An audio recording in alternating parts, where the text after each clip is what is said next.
Today's mountain cattlemen and their families are descendants of pioneers who hold a special place in Australia's story. When the Enterprise arrived on the Yarra River in August 1835 to mark the birth of Melbourne, mountain cattlemen, much to the surprise of later explorers, were already established in Victoria's high country, quietly going about their business. Interestingly, the very first Europeans into the high country of Victoria were mountain cattlemen. James McFarlane was the first. He arrived at McFarlane's Flat, just south of Kosciuszko, in 1835. Some debate that it might have been 1833, but generally it's considered 1835. O'Rourke's at Suggambuggan the same year, and Pendergast over at Benambra. And the reason that they survived in that country, in that environment, was that they were good bushmen, and good bushmen are good observers of what's about them. And they observed what the Aborigines were doing, and they noticed their fire stick farming, and that's basically how they managed the country. They continued that practice of fire stick farming. Of course, lightning ran its course, and the devastation wasn't as bad as it is today because the fuel loads were less, purely because the Aborigines burnt the ground and lightning ran its course. They followed centuries of British and European farming traditions by grazing their stock in the mountains during spring and summer. The early cattlemen were free to graze the high country without regulation, but later governments put in place a system of licences allowing designated families access to defined areas. My name's Graham Stoney. I'm a mountain cattleman. I'm 69. Our family have run cattle on the high plains for many, many years. We lost our main run in 2005, which was on the Bluff. I've still got a small state forest lease where I run about 40 cattle, and our family's been devastated by the loss of their main run. There's been some dramatic effects on the environment. Fires of 2007 came through that area and didn't burn that hot except in a couple of places, including our hut, which we turned around and rebuilt as a matter of principle, even though we'd lost our run. Generally, where the fires came, it came up to where it had been formerly grazed, which was only a couple of years before, and in a lot of places it just went out. And other places it burnt around and it wasn't too bad. But the subsequent growth where the fires did trickle around has meant that now the whole area is a time bomb, and if another fire comes through next year, it will probably irreparably destroy the snow gums. This is the result of the 06-07 fires. This particular area burnt very, very hot, extremely hot. As we can see, it's denuded all the trees, they've lost their canopy.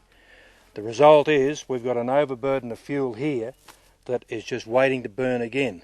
If that's the case, all this succulent regrowth, this young growth, will be burned a second time. It will never grow again. We will change the face of this country forever. My contention is that this is a clear and present problem. What do we do with it? We can't fuel reduce burn it. It's too fragile. There's only one thing a practical person would do with this, would be to come and graze it. The Esplen report reached the conclusion that grazing doesn't reduce blazing without much analysis at all. You can't say that cattle are eating grass and yet claim that they're not reducing the fuel load. Fire is largely a consequence of fuel load. So where the cattle have grazed, certainly the fuel loads are less, and all the scientific data says that. And there are plots that have been established since 1986, and within those plots the fire burnt with greater intensity and with more uniformity than it did outside that plot. So I don't think the Esplen report is right in reaching that conclusion. One of the big problems we have in Victoria, I think, at the moment is the Esplen inquiry. I think it's just a travesty of an inquiry. Its processes were improper, and its conclusions are improper. Its structure was improper, and everything is being put back onto that as our guiding star. If you had to sum up the Esplen report in one word, what would you say? It's not a word I think I would want to use in public. This little area here where you see my horses is an area where we have our lunch on some of our trips. This area are particularly fenced off and made my horses and left them there to graze while we had lunch, and this is the end result.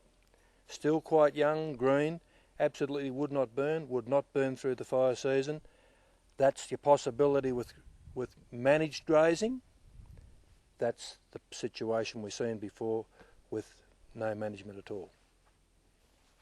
This is another spot on the Howker River, only 200 metres or so down from the last shot we done at the toilet block in the camping ground. As you can see, no heavy fuel load here at all. The reason for that is, in the middle of January, as we were taking our cattle to our summer grazing leases on the Upper Jamison River, we camped 100 head of cattle here for one night.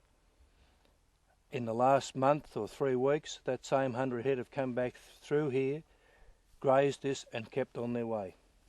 You can see the end result. It's about the same as mowing that little spot up there.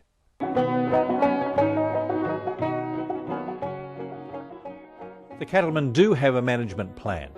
They negotiated early drafts of it with Parks Victoria, but the 2003 fires intervened.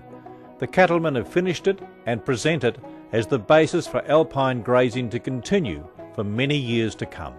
I think this younger generation are looking for change, and the obvious change is the cattle grazing. It's the most cost-effective way of reducing fire fuel that we have.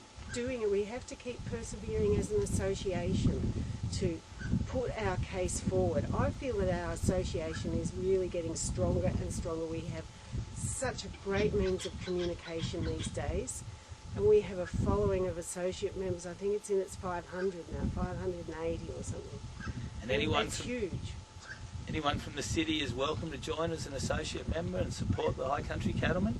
Oh yes, we have associate members from all walks of life, and they've got some power behind them too.